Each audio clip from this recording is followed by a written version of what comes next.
In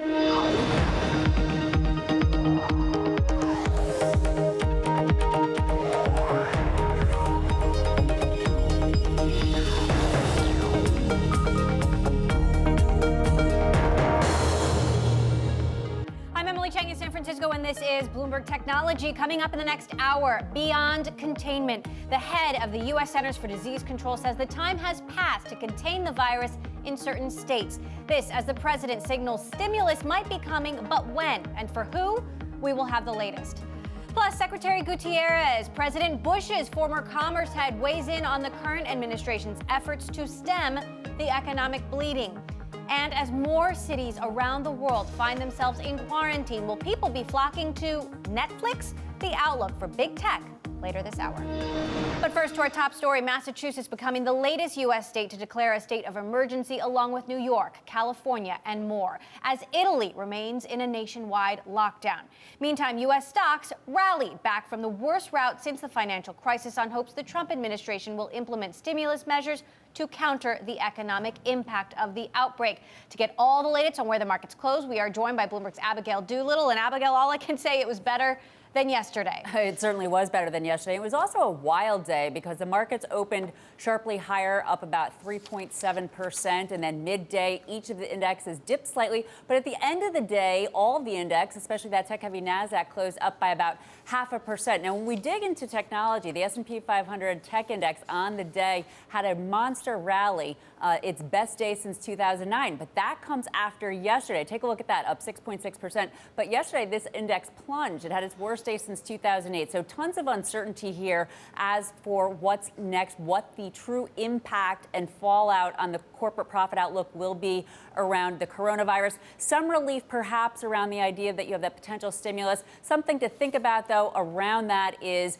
it's hard to know what will help when the problem is unknown. We just don't know the true extent of the coronavirus impact here in the U.S. until tests hit the ground. But psychologically, it helps. And it really moved right through the entire tech complex. If we take a look at some of the individual movers, we had the likes of Apple up in a big way. We also had Microsoft up 6.8%. Take a look at Amazon. So yesterday's losers turning into some of today's big stocks. However, Emily, if you can believe it, even with the massive sell-off that we've had in recent days up until today, we still have the New York FANG index overextended. Let's go into that Bloomberg terminal and take a look at a great chart, because this chart we were presenting before the sell-off saying something's got to give. And when it gives, it will give quickly, because there's a very bearish divergence here for the FANG index, still above that 200-day moving average, suggesting more downside could be ahead for tech.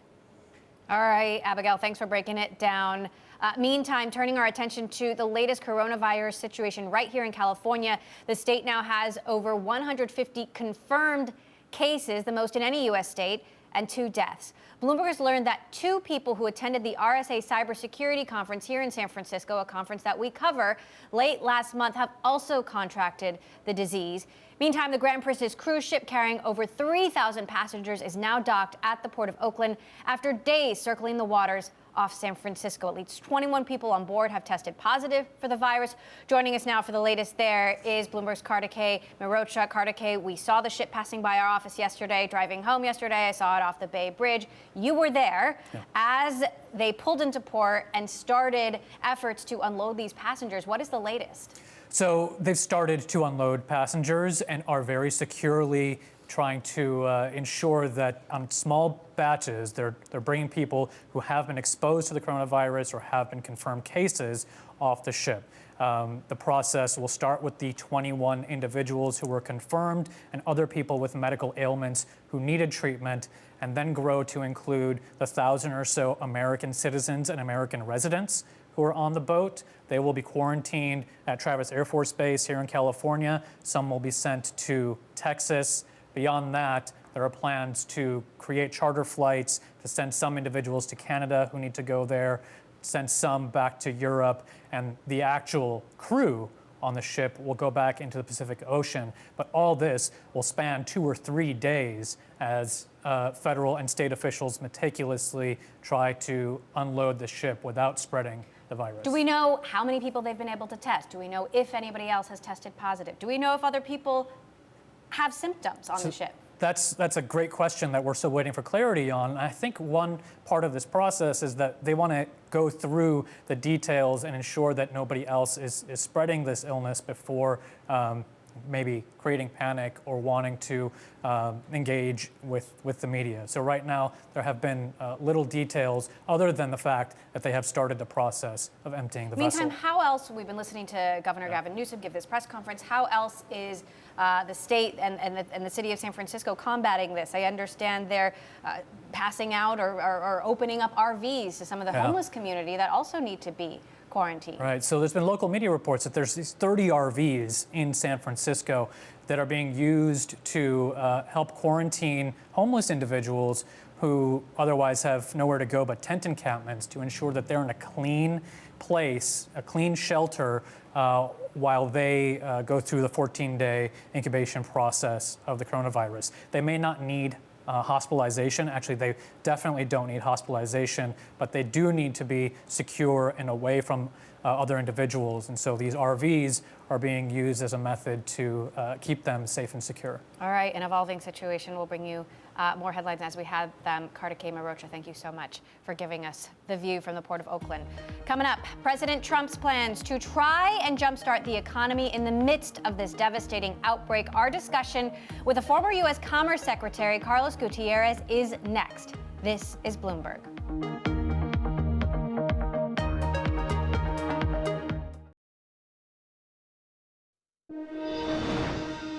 President Trump says his administration will provide assistance to cruise lines and airlines where the coronavirus has been devastating to business. In a meeting with insurance executives, the president had this to say at the White House. We are working very closely with them. We're helping them. They're two great industries, and we'll be helping them through this patch.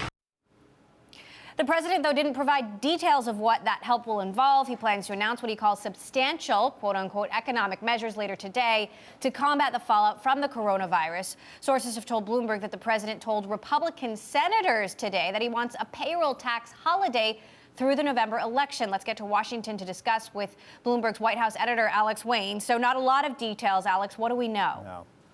No, we don't have anything on paper. We don't have any actual specific proposal from the White House. And the news conference that the president promised yesterday has not actually been scheduled here. We've got a coronavirus briefing coming up at 5:30 p.m. that's usually led by the vice president. The president might crash that briefing and make his announcement on an economic stimulus there, but we don't know for sure yet. So the president has made statements now over the last couple of days that he is going to have a substantial plan here. You know, what's on the table in terms of things that he could unveil?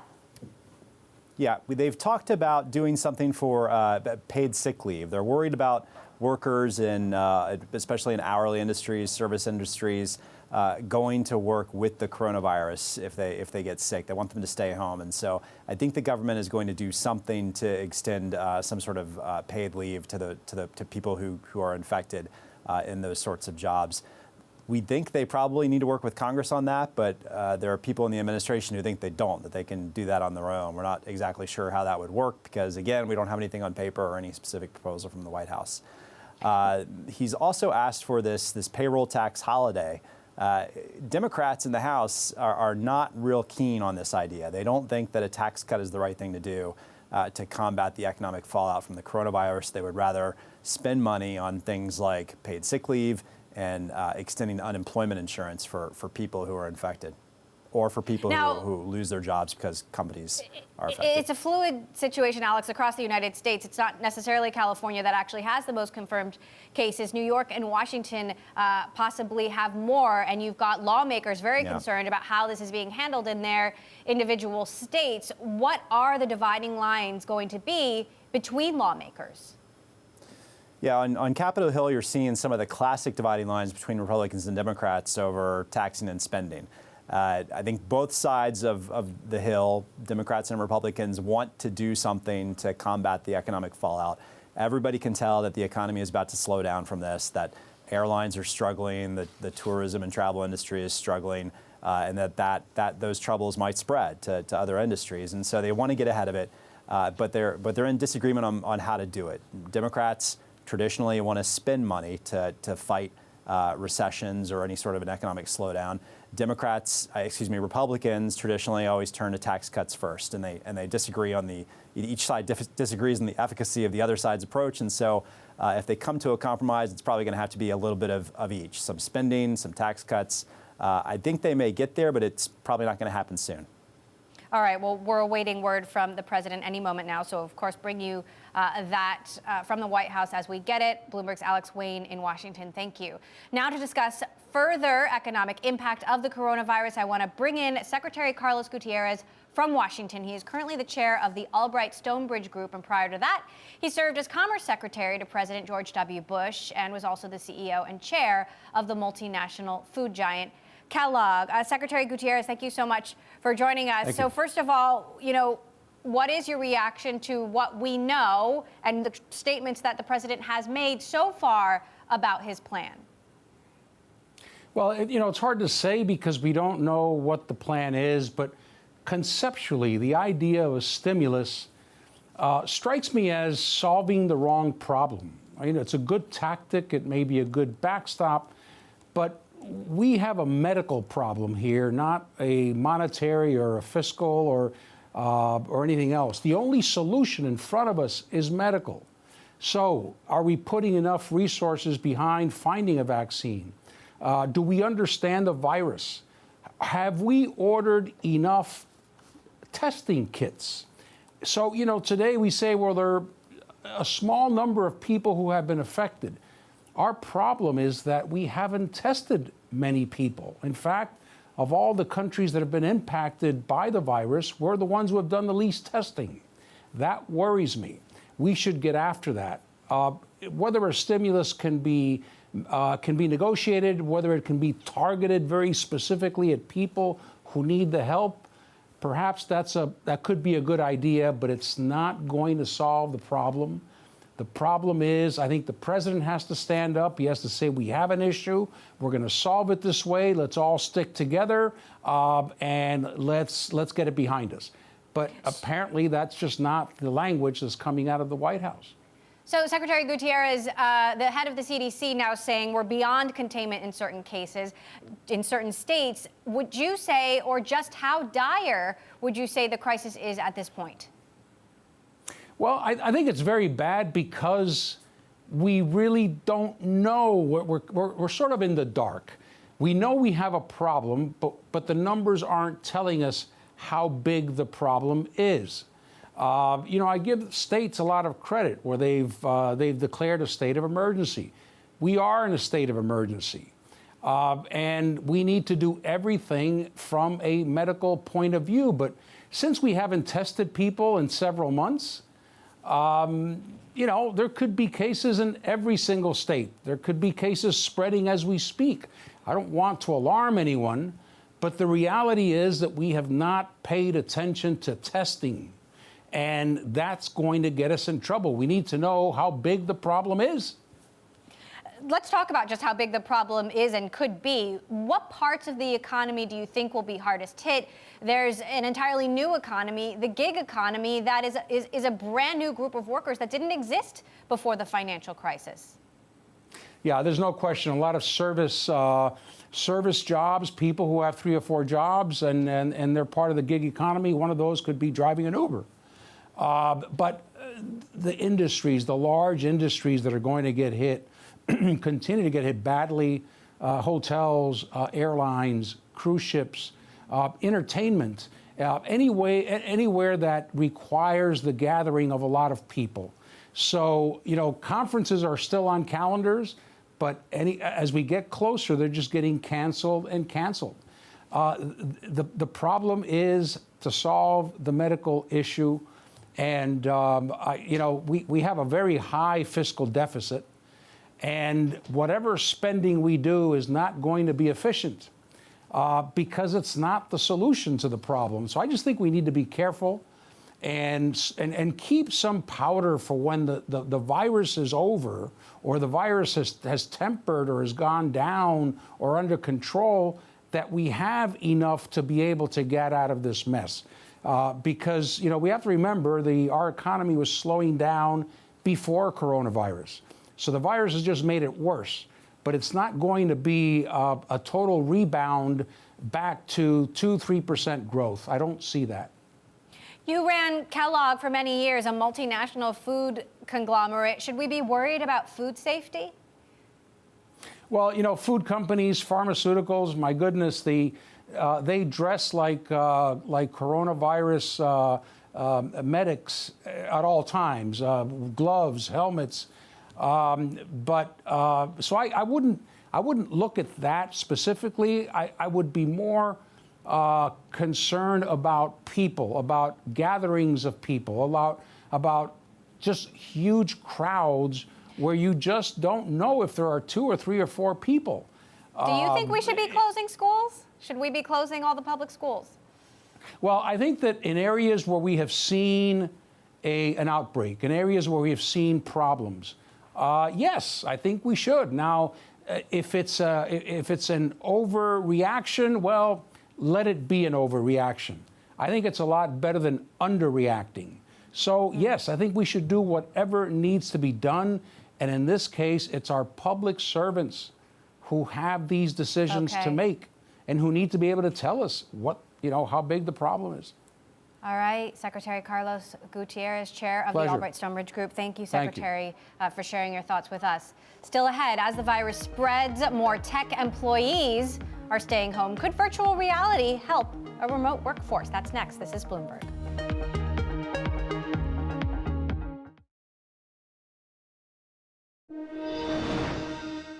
Several universities on both U.S. coasts have suspended or canceled classes in the midst of the coronavirus outbreak. That includes UC Berkeley, Harvard, Columbia. This after major conferences from Google I/O to South by Southwest have been called off. Big tech companies like Apple, Facebook, Amazon are encouraging employees to work from home. The virus forcing more companies and schools to reevaluate how business is done. One company trying to offer a solution here is extended reality for Magic Leap. Its Chief Product Officer, Omar Khan, joined myself and Bloomberg's Ed Hammond from New York. We have been innovating in the spatial computing space for 8 years. We're actually building a technology that is for all day, every day, and everyone, which includes both enterprise and consumers. Now, we know the inflection point for enterprises is coming earlier. IDC identifies the XR space, which is kind of inclusive of AR and VR, as a $128 billion market opportunity in 2023. Enterprise taking off first, and then the consumer following with an inflection point kind of out in the 2023 timeframe. And it's really aligned well when we see the 5G deployments becoming broader and driving adoption across the consumer space. Now, we're seeing early consumers adopt even today, but the inflection point for mass consumer adoption starts to happen in the 2023 timeframe. What we've got now is the enterprise customers really starting to drive adoption across many different use cases. We've got hundreds of enterprises that are using Magic Leap today for pilots and proof of concepts and early deployments across training use cases, across communication and collaboration, which is incredibly important right now as people need to collaborate and communicate across time and space because they can't get on planes and go to meetings or go to conferences, as an example. Now, I'll never forget Magic Leap's first demo and the early concept videos of checking email in the air and the holding the elephant in your hand. We haven't seen that yet. How transformative is Magic Leap's technology, which was supposed to be magic mixed with reality? How transformative is it really going to be? Honestly, it's truly transformative. And actually, both the examples you used today, you can do today. You can hold the elephant in your hand. Actually, I mean, on my team alone, I've got multiple employees kind of living in Magic Leap all day. I've got a couple of folks who've gotten rid of all the monitors on their desk, and they come in the morning, they put on Magic Leap, and they're working. They've got 5 or 6 monitors up. They've got video playing in the background. They've got a conference call or a video conference going with their colleagues around the world. So these use cases are what we are deploying today. They're actually live today, not just internally, but also with customers. We've got a customer in Paris, BNP Paribas, which is a large real estate and banking customer of ours. And they're using Magic Leap and software called Spatial to connect their employees around the world And they're also using it with customers to give tours of projects coming out of the ground. And their initial intent was really to become more green and reduce the carbon footprint, not getting on planes. But given the backdrop of what's going on today in the world, it's actually helping people collaborate around the world. Omar, you're talking about coronavirus obviously being a boon to the business because you have a lot of people who can't go into work so they can use it at home. But the consumer market isn't really developed yet. How do you get the product to the consumer? Because that surely is a much, much deeper market than the enterprise piece. Yeah, I mean, like I said, starting in the 2023 timeframe, along with our carrier customers, we're starting to see that inflection point happen. We've got Magic Leap 1 today that we've got enterprise customers adopting and doing proof of concepts and pilots. And they're excited actually about our next generation product, Magic Leap 2, which is coming out next year, which is a significant step forward for the industry and for Magic Leap. It'll be a half the size of Magic Leap 1, and it'll be double the field of view of Magic Leap 1. And it really removes the compromises that you have to make in today's XR platforms from an experience perspective. And we've got Magic Leap 3 right behind it from a roadmap perspective coming out. And we believe those products get us towards that vision that we're driving, which is all day, everyone, everywhere. We're not building a helmet that you have to wear for 20 minutes at a time for a use case, and we're not building a flimsy set of lenses that don't deliver the value of true spatial computing. And some of your competitors, I mean, obviously Microsoft are building out their own product. Apple, I think, are in the space now. Facebook have said they want to do about $5 billion a year in the space. Isn't it time, as a company like Magic Leap has grown very fast, to maybe look at getting some funding through the IPO market or potentially taking on new investment?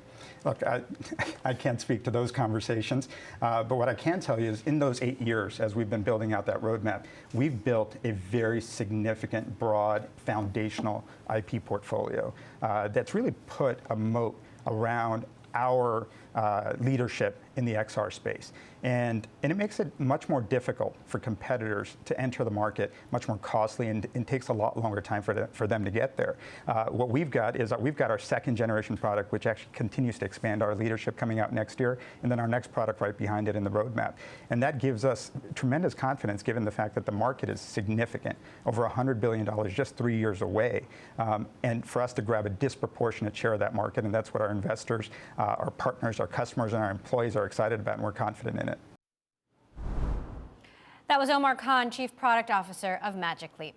Coming up, can the king of in-home entertainment catch a break with the rise of quarantines? We'll talk to one analyst who says nope, even Netflix isn't safe. That is next. This is Bloomberg.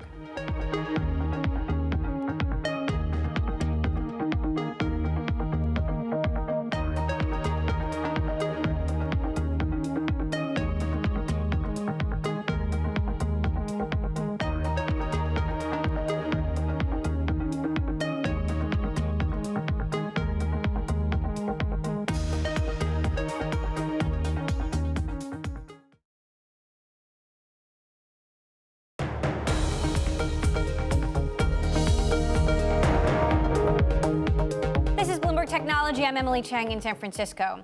As coronavirus fears weigh on the market, major tech and internet stocks continue to feel the heat. Big tech giants like Apple, Tesla, Amazon, all down in the last month, though rebounding from big drops yesterday. One analyst is saying even Netflix won't be spared. Laura Martin of Needham joins us now on the phone. Thank you so much, Laura, for calling in. So Netflix won't be spared? Why not? You'd think with all the people on the couch, they're going to see a bump. Right. So we're sort of raising 3 points. One is the offshore revenue, which is 60% of Netflix's revenue. Entire countries like Italy are quarantined. And a lot of the countries in Latin America are based on travel. And if they don't have a social safety net, then people aren't going to be able to pay their $13 a month Netflix fee. In these offshore countries, they're going to have to disconnect their Netflix in order to pay for food because they don't have income, but they still have expenses of living. So we think that the international revenue line is actually at risk for Netflix during the coronavirus months. So you cover Facebook, you look at Alphabet, Netflix. Of all the big tech companies, which do you think is best positioned to weather this? None of them. None of them are best positioned to weather this, as we've seen from the stock corrections. Advertising-driven companies like Google and Facebook are worse. Well, Apple's probably the best of the FANGs, but of the ones you asked about, Apple and Facebook, Amazon, Google and Facebook are worse positioned because they have so much advertising, and advertising is flowing right now because travel is 10% of advertising, and travel-based companies have stopped advertising, and they have fixed cost businesses. So when you don't get $1 of advertising, you lose 75% margins. So those fixed cost businesses really have a lot of downside risk. Also, the Silicon Valley is doing a very kind thing in that it's going to pay its hourly workers, even though none of them are coming to work. So that's going to really hurt the income statement as well for Facebook and Alphabet. Meantime, we've got a piece out about how Google is fighting misinformation about the coronavirus on its platform. And for one of the very first times, Google is getting actively involved in aggressively moderating the ranking system. So surfacing news stories from mainstream organizations when asked about the coronavirus, deprioritizing what could possibly be fake news or misinformation about the coronavirus. The same thing on YouTube. What is your take on Google? After for so long saying the algorithm can do it all, now jumping in there and saying perhaps it can't. Right, and Facebook's doing this too, right? Labeling ads from the Trump campaign on Biden as fake news or moderated, manipulated news. So I think what's happening is the government is going to no longer allow these big platforms to hide behind the fact that they're just an impartial communicator. It's going to force these platforms to curate the information that is spread over their platforms, which gives them liability if they make a bad call. I think nobody's complaining about Google today because I do think it's getting rid of, let's call it fake news or news that creates panic. But extending that further to be structurally for the next year or two, it adds a lot more liability to the platforms if they curate negatively or against somebody's best wishes. Meantime, you also cover Peloton. How does Peloton fare? You've got folks at home with their bikes, but also not going to the gym. Yeah, so I really think Peloton is well positioned because it doesn't have any advertising. It's got 22 warehouses, so it's plenty of inventory, plus its bikes are made in Taiwan. But they have plenty of inventory, and I think fitness people who normally go to the gym probably aren't going to be the people that run out and go to the gym because there's so many sort of germs there. So my guess is Peloton will sell you a bike for $58 a month plus the subscription fee. So I think that's a really logical alternative or beneficiary from the coronavirus because it's really targeted a very high-end audience. And these are fitness people who really don't want to get sick. So bringing their Peloton in-house to their own home is safer for them. All right, Laura Martin Needham, Senior Entertainment Analyst. Laura, thanks for calling in today. I appreciate it. Now, to the impact of the virus on education. Harvard University is asking students not to return to campus after spring break. Columbia suspending classes for 2 days after an individual linked to the school was exposed to the virus. Princeton moving classes online starting March 23rd. And there are questions for schools around the world, from preschool to high school, about not just whether to close schools, but how to keep kids learning in the meantime.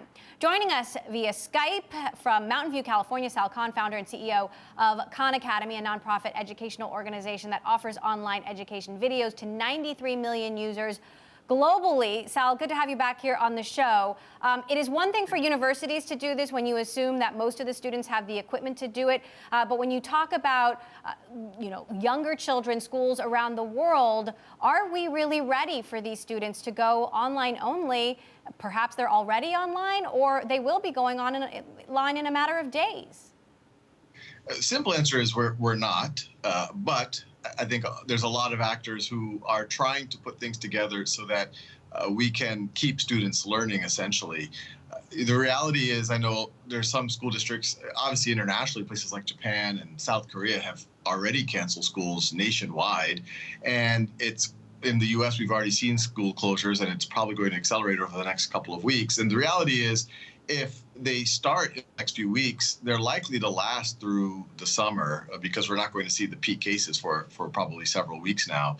And one logistic change that could happen, although there's a lot of complexities there, is they could shift summer vacation up a few months and just resume class in the back half of summer, which could simplify a lot of things. But assuming that's not going to happen, or you need some type of a hybrid, a lot of districts are thinking about how to virtualize. And there's a lot of complexity there if they can even operationally do it. but even if they can, they're thinking about equity issues of, do all students have access? And so, our goal as a not-for-profit with a mission, free world-class education, we're thinking about how do we put up all of our materials together. They're all free, they're all accessible. As much practice as students need to get, as much feedback. There's even ways for teachers and parents and district officials to keep track of what students are doing. How do we make it very easy to use if students are home for an extended period of time, possibly for months, and they can keep learning? So how do you structure a day of learning at home? What can parents do? What can teachers do? Yeah, my general sense is to try to keep it as simple as possible. If I have young kids, let's say elementary school aged, I would say if you could do even 2-3 hours of focused learning a day, that would actually be great. I would really focus on the basics, maybe an hour of reading, an hour of math. That reading can really just be focused on the student being able to read, and that you as a parent being able to spend time talking about what they're reading with them. If they're even younger, you can read with them for half an hour or an hour a day. For very young kids, we have something called Khan Academy Kids, which is an app that has actually over 100 titles inside of it and has other things in math and science and social emotional learning. It's all free. It's all non-commercial. If you're going to elementary, middle school aged, we're actually working on a reading list that we can provide for parents. And then the math side, that's where we feel like we have families covered from as early as pre-K all the way through high school and college. To statistics, calculus, algebra, whatever they need. And if students are able to put in, I would say 2 30-minute sessions a day of focused practice on Khan Academy, getting as much practice, as much feedback, the system will progress them along, whatever they need to learn master concepts. They'll be able to get their bases covered. Above and beyond that, if you can do an hour of writing a day, some type of journaling, even thinking about what's going on in the world, that's interesting. And then for high school students, we have even more. We can support them for things like AP classes, their high school science classes like biology, chemistry, physics. We have content in economics and in American history and government and civics as well. Okay. Do you have any lessons or anecdotes from across Asia where, as you mentioned, some students have been home for weeks, where things are working and where things might not be working? Yeah, it's coming in bits and pieces. It actually first came on our radar last week when a teacher in South Korea that had to virtualize is using Khan Academy heavily with his students. And so that's when the first hit us and wow, we have to start putting a game plan because it's really our duty to as a NGO. So if there are widespread school closures here in the United States for an indefinite amount of time, how well off do you think our children will be? It's obviously not great. It's not an ideal situation, but as much as possible, I think we can try to make it a glass half full type of situation, where if they're able to use the types of online materials I just talked about, and potentially continue through the summer. Part of the glass half full is whatever patterns, if we can get people learning when the school closures happen, that could actually set a new pattern for what could happen over the summer, where you've traditionally had what's called the summer slide, where kids not only aren't learning, but they forget. So that is an opportunity of sorts. I hope that districts are able to provide some support, especially for kids who don't have resources at home or internet, maybe keep certain computer labs open. And it wouldn't be for all of the kids, so the density of kids coming on site will be lower, so there's less of a chance of spreading the virus. All right. Well, fascinating to hear what you're seeing, what you're working on. Sal Khan, Executive Director of Khan Academy, thank you, as always, for joining us. Coming up, a truce between Twitter and the activist investor Elliott Management. Changes to Twitter's board, but CEO Jack Dorsey's job is safe for now. We're going to discuss next. This is Bloomberg.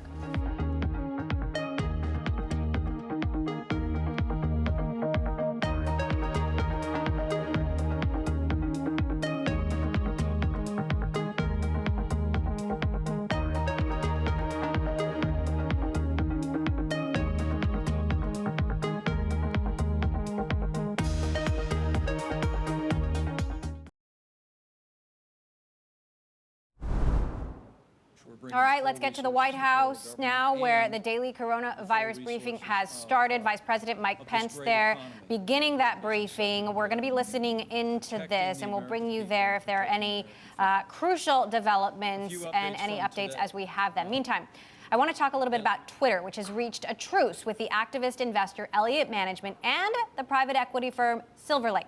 Elliott and Silver Lake will get seats on the board immediately, and a third independent director will be appointed later. Twitter will create a committee to review leadership and governance and a succession plan for CEO Jack Dorsey, but Jack Dorsey keeps his job at this point. Joining us to discuss this and more, Natasha Lamb of Arjuna Capital, an activist investor in Twitter, Facebook, and Google. So, Natasha, what's your take on the deal that was struck here, specifically Jack Dorsey keeping his job? Yeah, I mean, I think he really threaded the needle on that one. You know, I think what you saw here was both Elliott and Silver Lake expressing their upset with the job that Jack Dorsey is doing, and I think for several good reasons. One, you know, they think he's too busy. He's running two firms, both Twitter and Square. He had planned to take a hiatus to Africa this year, which he has since dialed back, blaming both the coronavirus and other issues. I would say this is probably the primary issue for that kind of pullback. And then, you know, I would add to the pile what's happening on the platform in terms of how it's being used for hate speech to propagate civil and human rights abuses. And we have a shareholder proposal we've filed this year that's going to be in front of Twitter and also Facebook and Google, asking them to add another person to the board, which is someone with human and civil rights expertise.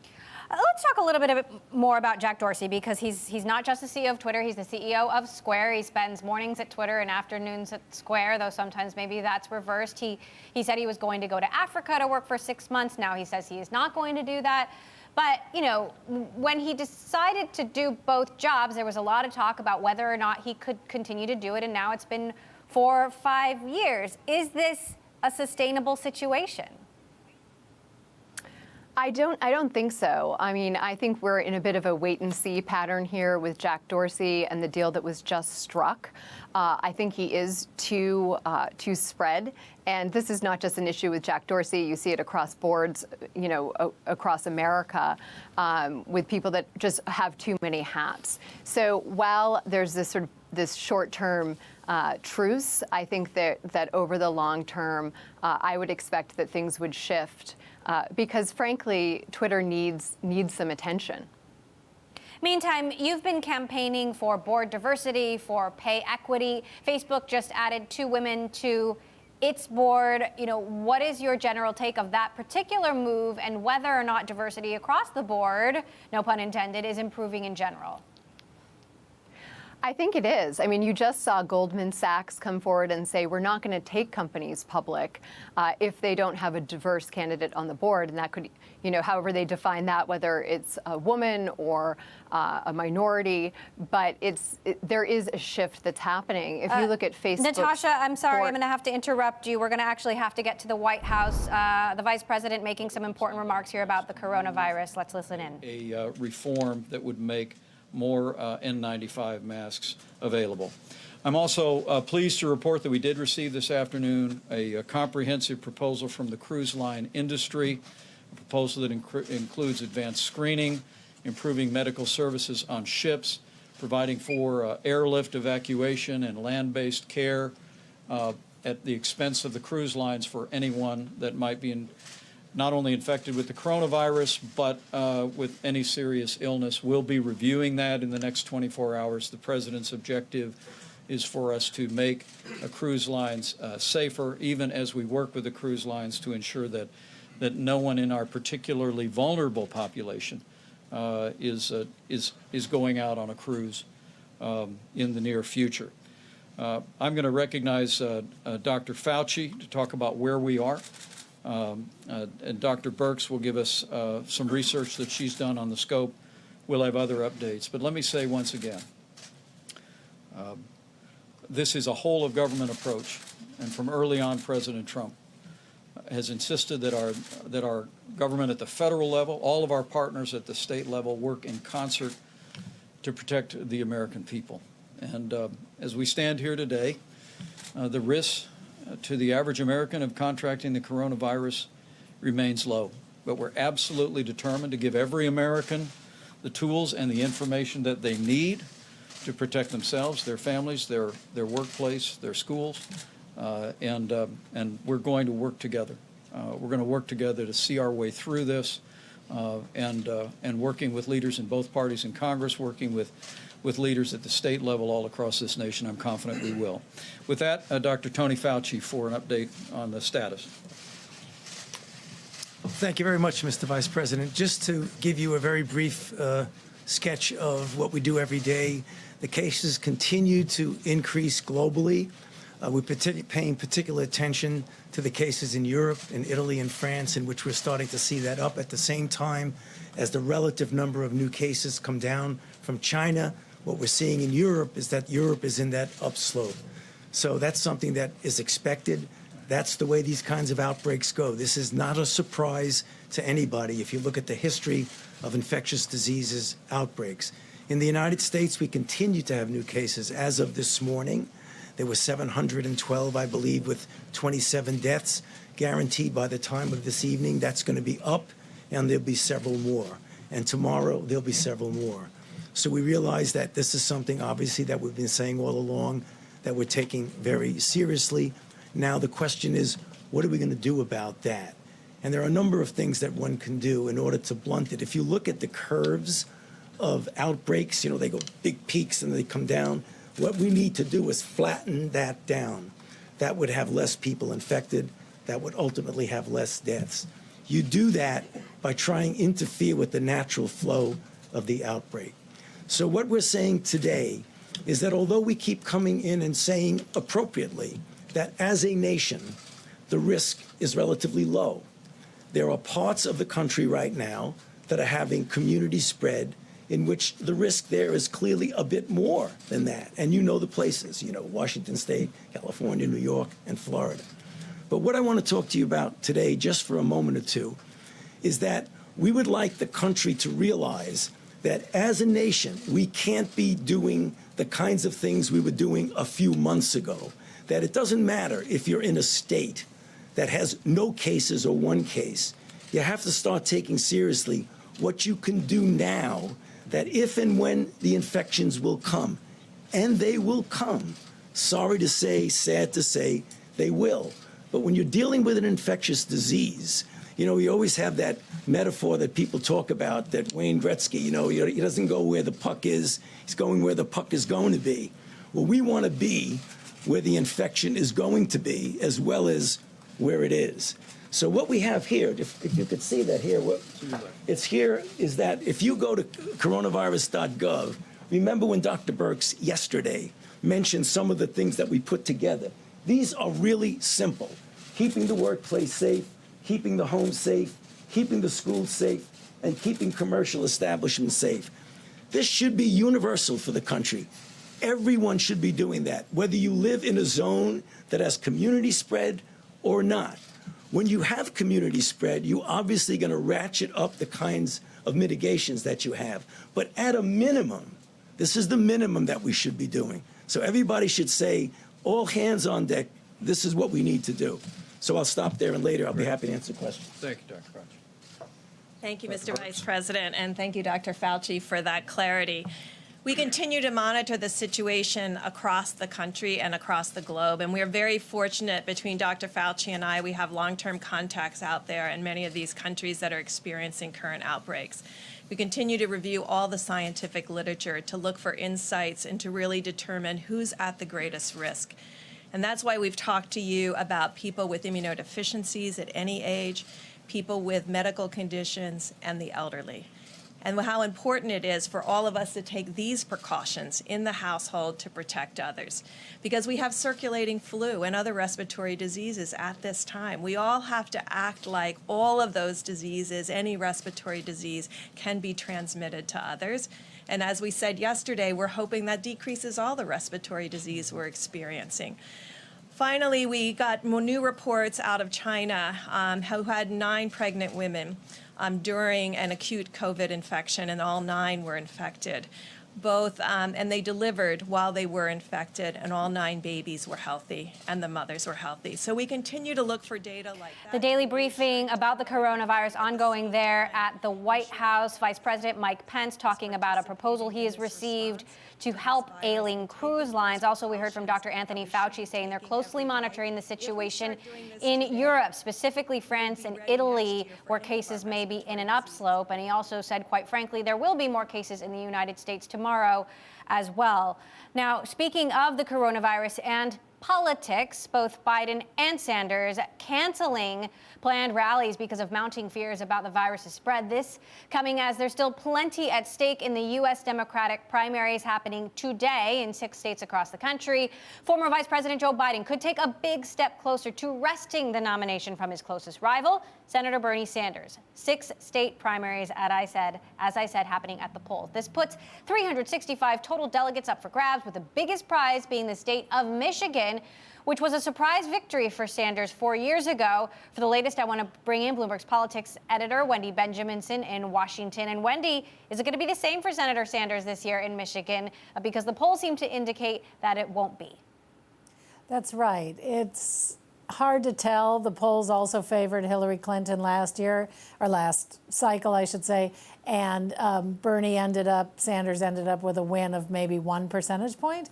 But I think this time it's different. Biden is doing very well with the union workers, the working class workers. He's doing very well with the African American community and with sort of blue collar voters outside of the urban areas. And so that, as this poll shows, he's got a very commanding lead and is favored to win tonight. So, I hate to say it's over, but I think it's going to be a good night for Biden. Now, if you look at these rallies, you're seeing the candidates high-fiving, shaking hands. Now, finally, after some pressure, they've been canceling some rallies. How does a campaign change if the candidates and the president can't do these big rallies that are sort of the bread and butter of, the race to the White House? That's right. Well, first of all, President Trump hasn't said he is canceling rallies, but just within the last hour or so, both Bernie Sanders and Joe Biden said that they were canceling their rallies for tonight and then would look at them on a case-by-case basis.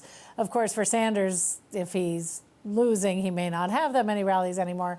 But either way, they do live on going from city to city and having rallies in every city. Some small, some little, but they're all with people in very close quarters. And of course, these both are men in their late 70s. President Trump is in his mid-70s, and he hasn't yet said whether he's going to adjust his rallies. How they campaign in the future is anyone's guess. It's going to be really interesting to see how you campaign without physical contact with the voters. I mean, we knew this day would come someday, and it certainly reduces their carbon footprint, but we'll see. All right. Well, of course, we'll also be monitoring the polls across the country. Bloomberg's Wendy Benjaminson, thanks so much for that update. And that does it for this edition of Bloomberg Technology. We are live streaming on Twitter. You can find us there at Technology, and follow our global breaking news network, Quick Take, on Twitter. I'm Emily Chang. This is Bloomberg.